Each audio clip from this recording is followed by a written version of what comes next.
Ngayong araw mga bro, may gusto lang akong i-share sa inyo. Meron nga pala kaming problema sa aming isang refrigerated container na Starcool unit. Pupuntahan namin ito dahil may alarma ito at titingnan namin ang posibilidad na maaaring sira nito. Ito nga pala yung unit na yon, Starcool. At ang alarma nito ay AF306 High Pressure Switch Alarm. Pwede nyo muna i-analyze kung bakit nag-alarma yung high pressure switch. Pero ang pressure niya ay mababa naman. Ano ang posibilidad na nangyari kung bakit ito nag-alarma? Ito nga pala yung schematic diagram mga bro. Kung mapapansin nyo, ang X15 ay ang high pressure switch normally closed. Ibig sabihin normally closed siya. Bali, ang una namin ginawa ay naglagay kami ng jumper sa X15 para maging close ito.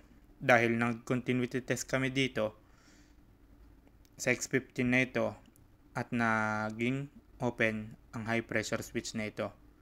Kaya ang posibleng nangyari ay sira na ang high pressure switch na ito.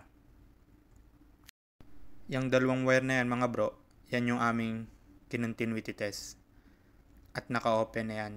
Kaya wala nang ibang dahilan kundi sira na yung pressure switch. Pagkatapos namin maglagay ng jumper sa X15 mga bro, pinandar na namin ang unit. Dahil ang high pressure switch, yan yung safety ng compressor. Kapag mataas na yung discharge pressure, maaari niyang i-cut off ang unit dahil may maaaring posibilidad na sira. Matapos namin paandarin ito, makikita na ninyo na nagbabago yung suction at discharge pressure niya.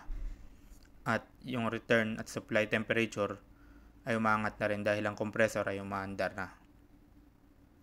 Pumunta na nga pala ako mga bro sa aming repair workshop upang kumuha ng spare na pamalit sa aming high pressure switch.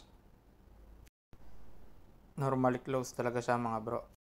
Dahil napalitan na natin ng bagong pressure switch, tinanggal ko na nga pala yung jumper at binalik ko na sa normal ang terminal nito. Yan yun mga bro, ang X15. Pasensya na, hindi ko na nakunan ng video yung pagpapalit ng pressure switch dahil alanganin ang posisyon natin dito mga bro.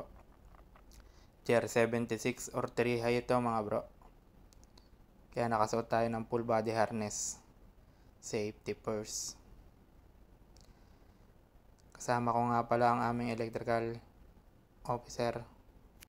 Siyempre bago namin to iwanan, dapat mag-in-range na siya at wala na siyang alarma. Salamat sa panonood. Sana may natutunan kayo mga bro. Shinare ko lang to para sa inyo.